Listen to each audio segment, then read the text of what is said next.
ജാബിർ എന്ന സ്വഹാബിന്റെ കൂടെ റസൂല് ഒരു ഒട്ടകപ്പുറത്ത് പോവാ. ആ ഒട്ടകം ജാബിറിന്റേതായിരുന്നു. അപ്പോഴാണ് റസൂൽ അറിയുന്നത് അദ്ദേഹത്തിന്റെ കല്യാണം കഴിഞ്ഞു വന്നു.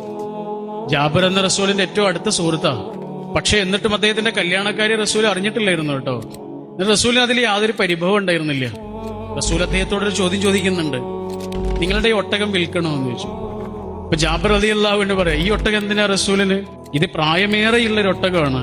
അപ്പൊ റസൂൽ അദ്ദേഹത്തോട് ചോദിക്കുകയാണ്, നിങ്ങൾ ഈ ഒട്ടകത്തെ വിൽക്കണോ? ഞാൻ വാങ്ങും. അവസാനം അദ്ദേഹം സമ്മതിച്ചു. ആ കച്ചവടം 40 രൂപയിൽ ഉറപ്പിച്ചു. അങ്ങനെ 40 രൂപയ്ക്ക് വാങ്ങിയ ഒട്ടകവുമായി റസൂൽ മദീനയിലേക്ക് ചെന്ന് ബിലാൽ റളിയല്ലാഹു അൻഹുവിന്റെ അടുത്ത് ചെന്നിട്ട് പറഞ്ഞു, ജാബിറിന് 40 രൂപ കൊടുക്കണം. ഞാൻ ഈ ഒട്ടകത്തെ അദ്ദേഹത്തിന്റെ അടുത്ത് വാങ്ങിയിരുന്നു. പിന്നെ ഈ ഒട്ടകവും കൊടുക്കണം, ഈ ഒട്ടകവും കൊടുക്കണം. റസൂലിന് ഒട്ടകം ആവശ്യമുണ്ടായിരുന്നില്ല. പക്ഷെ ജാബിറിന് പണം ആവശ്യമുണ്ടായിരുന്നു എന്ന് റസൂലിന് മനസ്സിലായി. എങ്ങനെ മനസ്സിലായി? മനുഷ്യന്റെ കണ്ണിൽ നിന്ന് അത് വായിച്ചെടുത്തു.